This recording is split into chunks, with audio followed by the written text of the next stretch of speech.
moment. So different and so new, was like any other. Until I met you, and then it happened. Hello there, and welcome to the bonus episodes that nobody asked for. I just got done watching the Harry Potter movie, the first one, and I wasn't planning on this, but I thought I would do a very timely review. This is a children's movie. I understand it. It is not made for a nearly 38-year-old man. So I liked it well enough, but I don't love it. I'm going to continue watching them, and if I have anything to say about it, I'll record some of these things. So yeah, I might. For the following ones, I might actually take some notes or something while I'm doing it. But this wasn't the plan. But I don't know. Maybe to the Potterheads out there, maybe it would be interesting for you to all live vicariously through me, who is experiencing this series for the first time many years later. I don't know a lot of things about it. I do know some spoilers that have just seeped into the real world. So anyway, if you are worried about these spoilers, consider this your warning. I do know that that Dumbledore is going to die at some point. I don't know when, but so that's coming. So that's not going to be a big shock to me, as I believe it may have been to people seeing this. I don't know if that was a spoiler that came out before the movie, or if that was like a book spoiler and then the movie came later. I'm not sure how people found out about that one. I remember there was a thing where everybody, just to be kind of assholes about it, would like say that as like a spoiler, as like, oh, you don't like spoilers? Well, take this, kid, who's now crying, and I feel better. I feel very good about myself. I don't know. Also, well, part of the reason I'm watching these is because we briefly discussed Harry Potter on the last episode of 4-Story Walk Up I did with Brian Godso and Arif Hussein. Brian says that the owl dies. I'm not entirely sure if that's real or if he was joking. And I don't really even know which owl. There were many owls in this movie. Harry brings his own owl to Hogwarts, but there's not really much development of the individual owl characters as of yet in the series, so I'm not sure how much of an impact that's going to be. Yeah, I've got some questions. There's some things that seem silly to me that maybe they get explained in subsequent movies. First off, the game of Quidditch doesn't make any sense.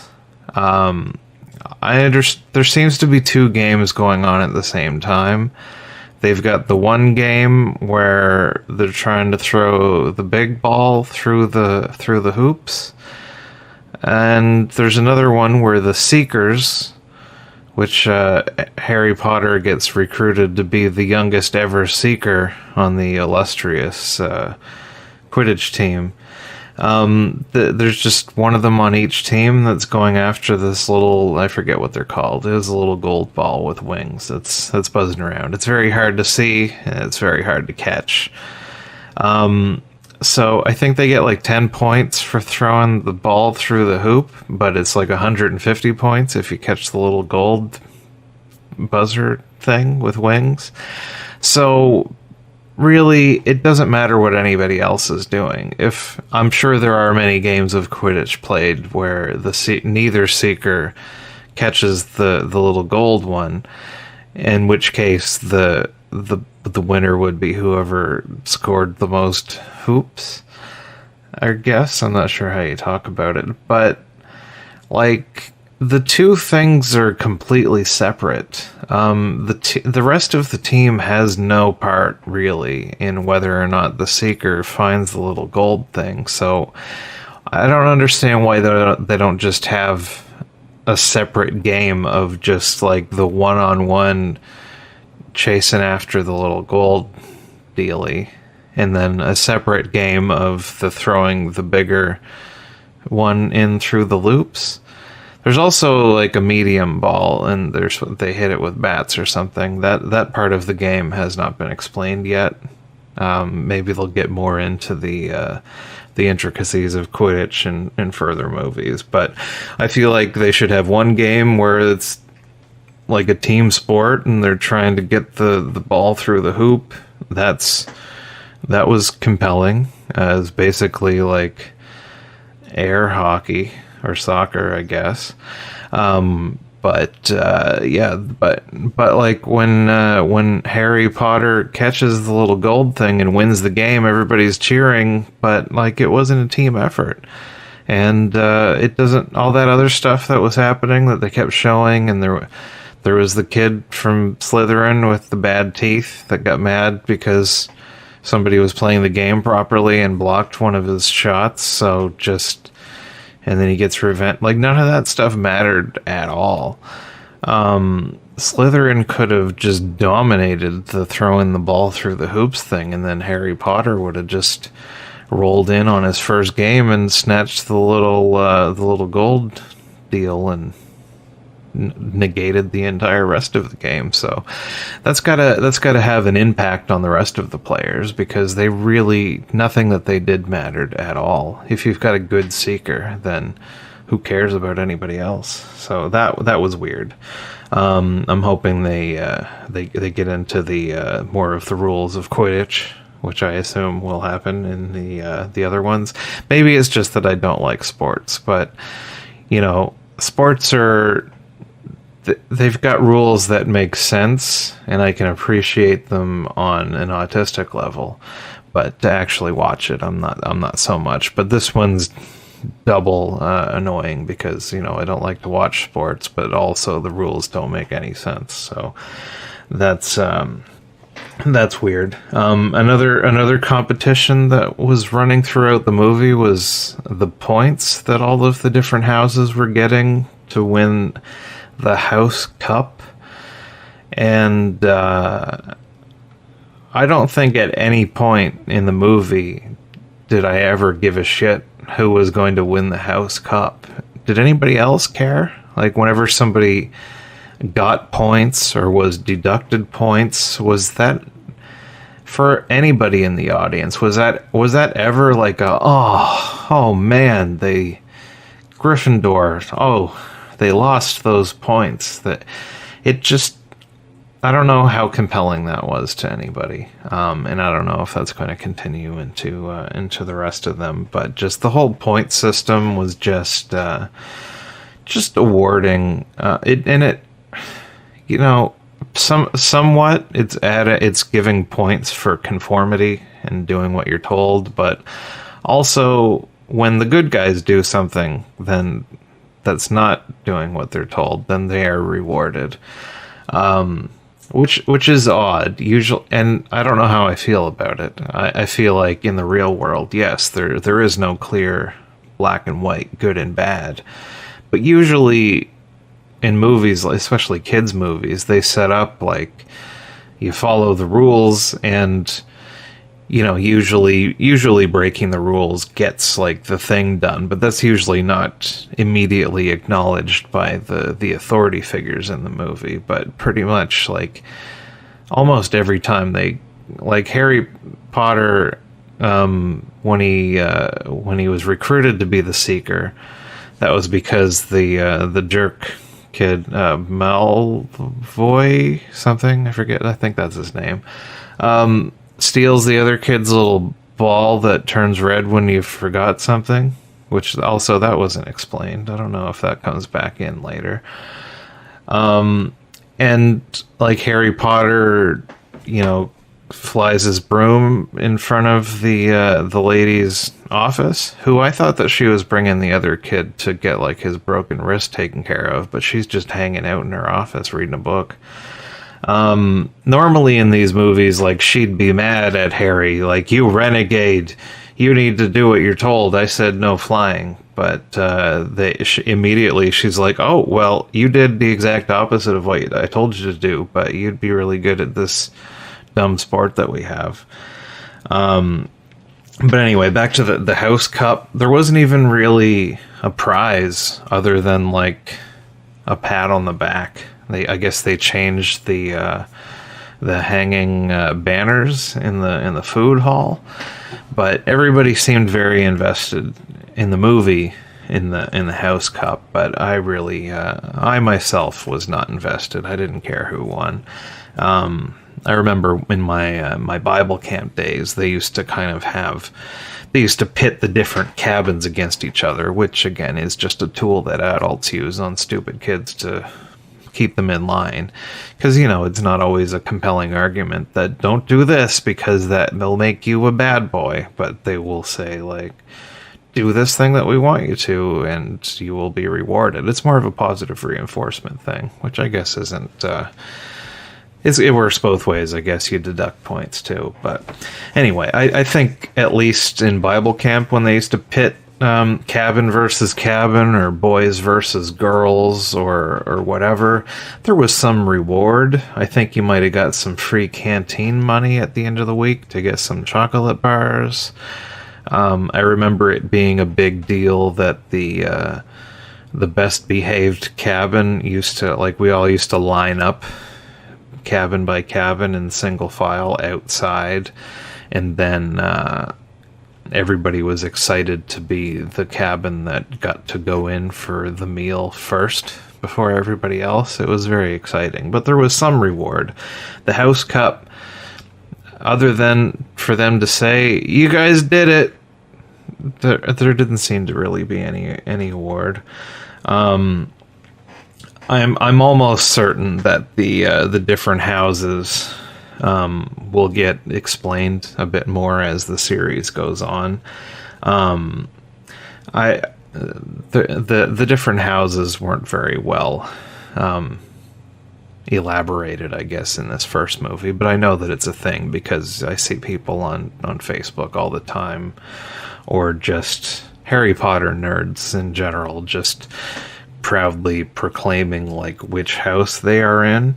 But the Gryffindor one is the one that Harry Potter and his friends in. That's clearly like the hero house of the first movie that everybody seems very excited to get into. They don't really explain in universe that like this particular house is like an elite thing that you're proud to get into. Whenever somebody gets into it, they seem very excited about it, but at least as far as explained in this movie, the four houses seem to be just four different options. One, like, the teachers don't seem to be outwardly saying that like this is the one to get into, and they don't really establish that like only the best of the best get into Gryffindor.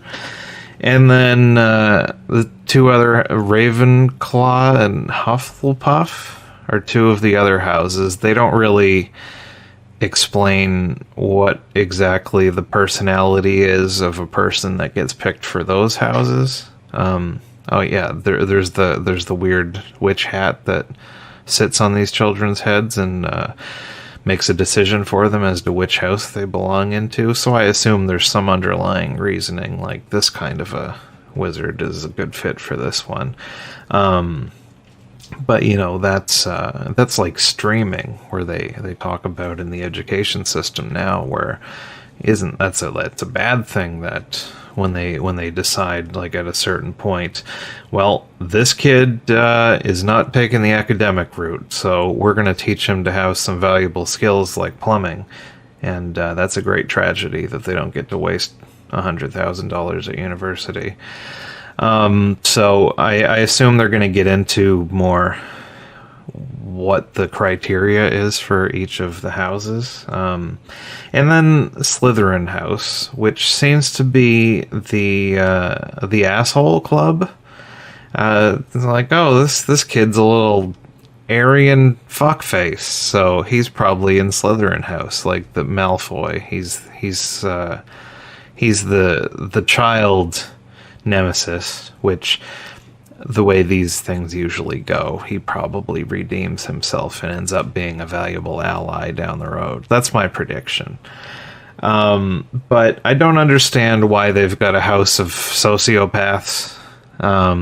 Somebody also makes quick mention that, like, all of the evil bad wizards started out in Slytherin house.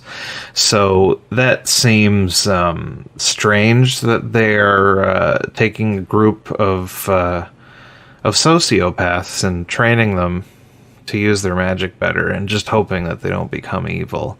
Like, the Jedi Academy didn't have, like, a Sith club that was, like, officially sanctioned, which I feel like is the equivalent here.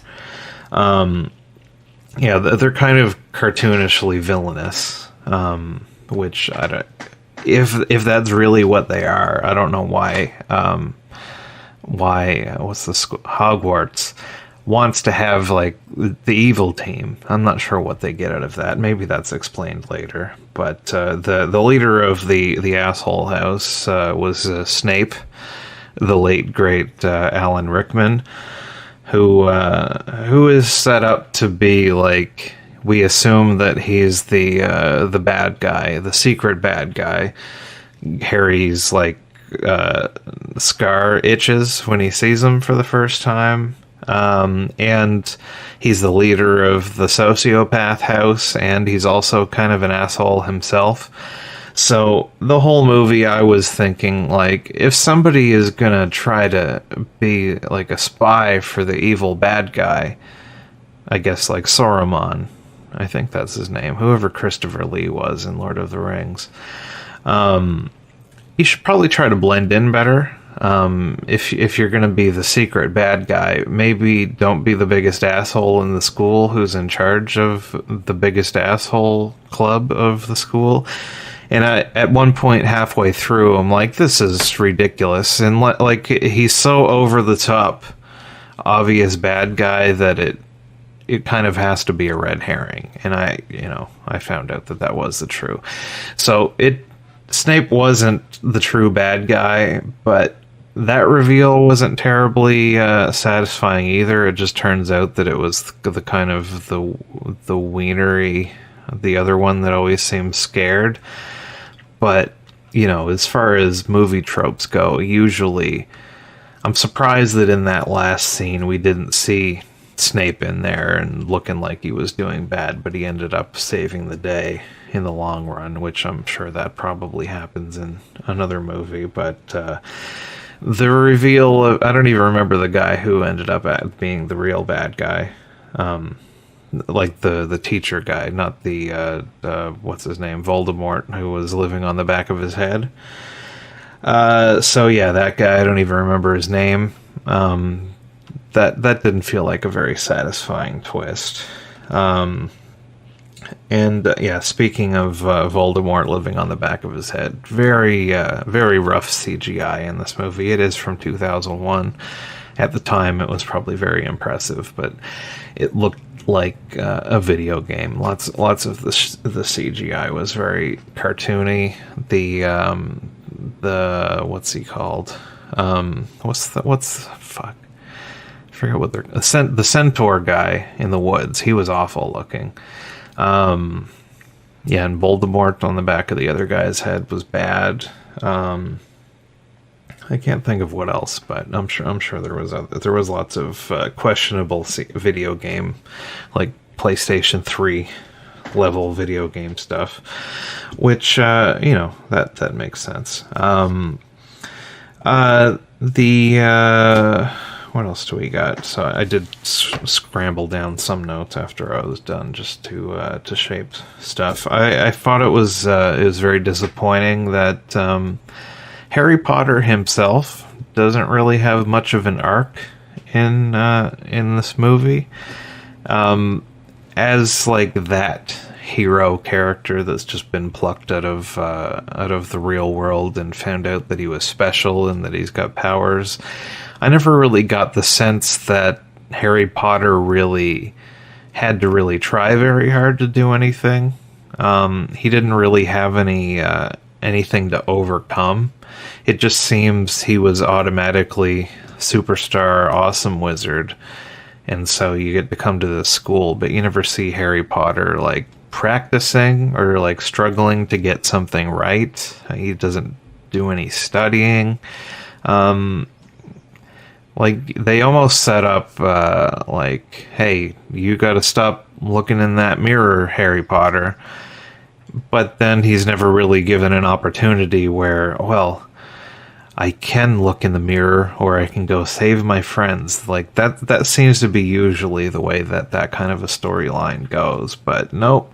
Turns out he goes and then he looks in the mirror again, and that kind of is a good thing, because then he ends up with the I think in the movie, they, at least the one that I downloaded, they call it the Sorcerer's Stone, but I think the movie is called the Philosopher's Stone. So that was confusing. Doesn't matter though. But Hermione, I forget what her name. She's set up as kind of the know-it-all, but you know she's got a good heart. She was fine. Ron Weasley is annoying, and you know, I think he's supposed to be. He's the ginger, and his last name is Weasley. He's the Sam from Lord of the Rings of the Harry Potter movies, I assume. You know, you've got to have like the beta cuck number 2 boy. Who eventually redeems himself somehow and does something brave. He's gonna be the check on Frodo / Harry Potter whenever he does face any kind of a challenge that needs to be overcome at all, other than just don't give the bad guy the rock. He did pretty good taking charge of that chess game, and was accordingly awarded some points for House Gryffindor, so I guess he did something there. What else do we got? So I overall, I don't think, like, I liked it well enough that I'm curious to see where the series goes. I know this is a giant cultural phenomenon, so there's got to be something to it, and I do see the charm of it. And, you know, my disappointment in it may be just, in the past 19 years, this kind of set the template, and I might be just judging this based on the things that I've seen that have come after it that were inspired by it, I guess. I've never been a big fantasy guy. I've mentioned Lord of the Rings several times. That seems to be a very similar type situation, and I've watched the Lord of the Rings movies and they are fine. I don't love them though. I feel the same way about Star Wars. One more thing that I have written down was Harry Potter's life of just the child abuse that he grew up in. That was weird. And it's especially weird that at the end of the movie, it's kind of a happy moment. Everybody's getting back on the train to go home. But, like, we saw what Harry Potter's home life looks like. His adoptive aunt and uncle hate his guts. They make him live in a little cupboard underneath the stairs. And his cousin's just he's worse than that Malfoy, whatever, the little Aryan kid. He's way worse than that kid. He's just a little bastard. So first off, it's pretty fucked up that everybody dropped off baby Harry Potter to go live with these horrible people who treat him terribly for his entire life. But then at the end of the movie, like, well, we've been through a lot. It's been fun, but now I'm going to go back to my miserable life of child abuse, which that seems weird.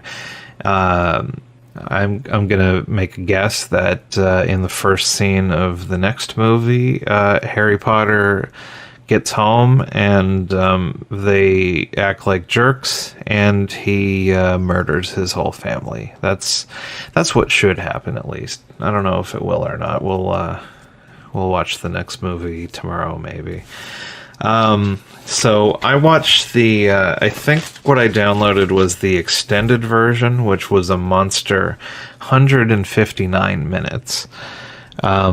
Which I downloaded like a collection of all of the movies.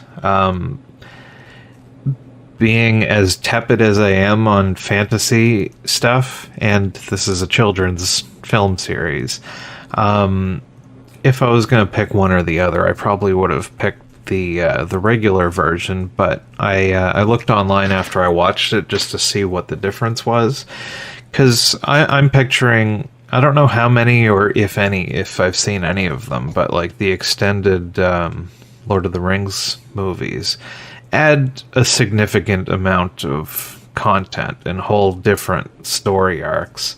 I'm guessing those added like 30-40 minutes to the movie runtime, so when I'm watching this like 159 minutes, I'm thinking in my head the regular version's probably under 2 hours, but upon more research, the theatrical cut is 152 minutes, which seems insane to me, as obviously this movie went on to become a huge cultural juggernaut, but a children's movie that is 152 minutes long, 2.5 hours long, seems insane to me. The pacing didn't seem bad. Like, I didn't feel like there was any parts of it that really dragged.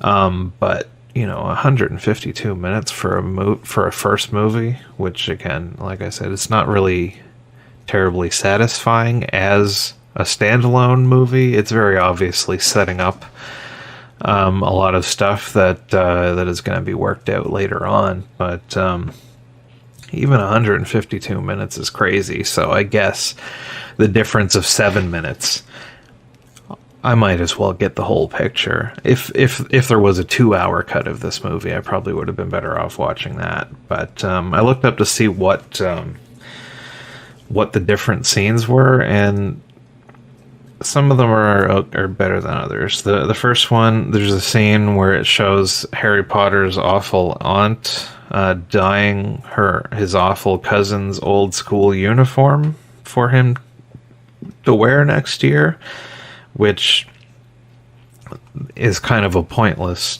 scene. I'm not sure why that was restored, other than for the sake of saying that, getting people to rebuy the DVDs, or I think the extended version, all of these were just deleted scenes from the DVD that I think they got restored for like a TV airing, just as we know you've already seen this movie, but have you seen it with the dyeing of the jacket scene? That's very key.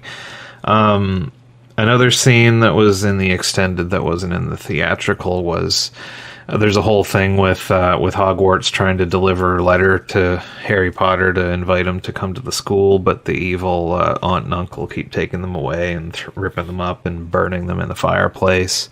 But as that happens, they get a little bit more pushy, let's say, with the letters. And then there's a scene where the aunt's trying to make some eggs, and she keeps cracking eggs, and instead of like egg juice on the inside of the eggshell, it's just crumpled up versions of the Hogwarts letter.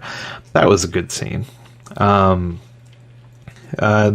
cut out. It wasn't a long one. That was probably just cut for time.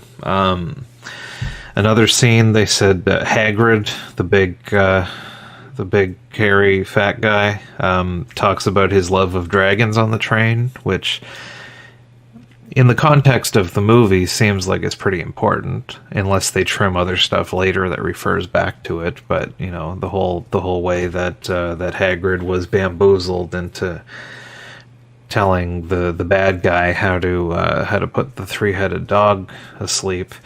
His love of dragons seems pretty key piece of information in that scene, so I'm not sure how cutting that out would have made sense otherwise, unless they just cut out all of the further references.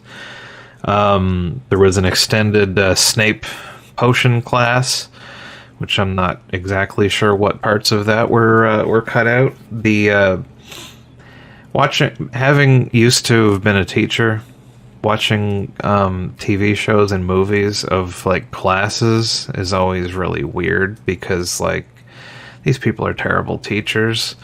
Like berating a child on his first day, like, and just asking just random trivia questions like, what are the key ingredients of this potion? Go. And what's the difference between this and this? Go. And like questions like that are things that Harry Potter has no good reason to have learned those things prior to this. I'm not really sure what the backstory is for Hermione. I don't know how to say her name. She seems pretty well versed in all of this stuff, so I assume her home life was more had a bit more nurturing towards her wizardry path. Everybody except for Harry Potter seems to have already kind of been working on this stuff before they ever got to the school.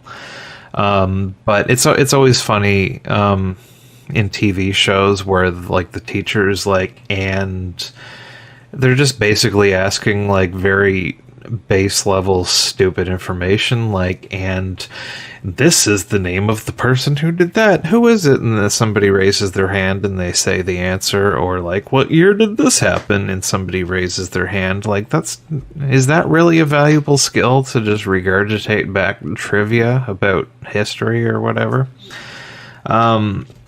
So anyway, I don't know what was added. Another scene was them finding Nicholas Flamel's name on the little the cards that come with the little chocolate thing, which also seemed pretty key. I thought that was the whole reason where they... I don't know really what it added to it. They just knew that there was the secret thing that was hidden underneath the dogs, and Nicholas Flamel was Hagrid mentioned his name and was like, oh, I shouldn't have told you that, because he's got a big mouth, which seems to be a running gag. Well, now that I'm thinking about it, I'm not really sure what that added. In the scene, though, it seemed like, oh, Nicholas Flamel was Dumbledore's partner, and then somehow that led them to, well, we better go get the thing so that the bad guy doesn't get it. Now that I'm saying it out loud, I can see how that doesn't really follow. Is Nicholas Flamel's backstory get fleshed out in the sequels? Maybe. There's the other scene that was in the extended one was Harry and Ron Weasley. He brings Ron Weasley to also look in the magical mirror and see what he sees, and they kind of have a conversation about it. That's like a valuable deleted scene. I can see that the movie works without it, but that's an extra little piece that I can see in there. So anyway, that was interesting to say. So I'm curious to see how the series goes in the future, and I'm gonna keep watching them, and I'll maybe keep recording stuff about them. So I think that's all I was also gonna mention just one last thing, and it's not an important thing at all, so I don't want you on the edge of your seat setting this up like it's the big finale, like who wins the House Cup. But the constant references to the jelly beans, and like how some of them are bad flavors, like vomit flavored and earwax and something else, that I'm not sure if that's just a weird bit of Jelly Belly product placement, because I know that you can get jelly beans that they're like roulette or something, and there's like some of them are yucky flavors. I'm not sure if that's a bit of product placement, or that the real world jelly beans came after that as inspired by this movie. I'm not really sure which came first, but that was... If there's anything that you're going to take away from this movie, I think Harry Potter and the Sorcerer's Stone or Philosopher's Stone. It may have had both. I think the book was called The Philosopher's Stone and the movie was Sorcerer's Stone. I don't really know what it has to do with either, because they don't really explain what the rock does. I assume that gets explained further, but maybe not. Anyway, the one thing that you need to take away from this is that Harry Potter either has a lucrative product placement deal with Jelly Belly Jelly Beans, or Jelly Belly Jelly Beans ripped off Harry Potter and has convinced people all over the world to maybe eat booger-flavored jelly beans. And that's what's really important. So anyway, this has been a St. Jon Forward Radio bonus episode. If you found this to be a valuable addition to your Harry Potter fandom, or if it has inspired you to rewatch the series, or maybe watch it for the first time, then hit me up in the comments, dudes and dudettes. And is there a non-binary version of dudes and dudettes? I don't know if that's been addressed yet in the world, but we need to work on that, I think. So anyway, that's all for now. Until next time, which this would be a good time for me to say what the name of the second movie is that I'll be watching, but I don't remember what it is. Harry Potter 2, The Chamber of Secrets. And that'll be coming up whenever I feel like it. So anyway, the end for real now. Goodbye. This magic moment,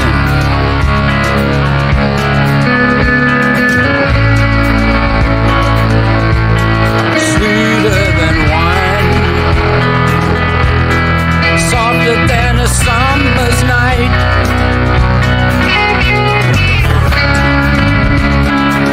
So please, baby, so please, save the last damn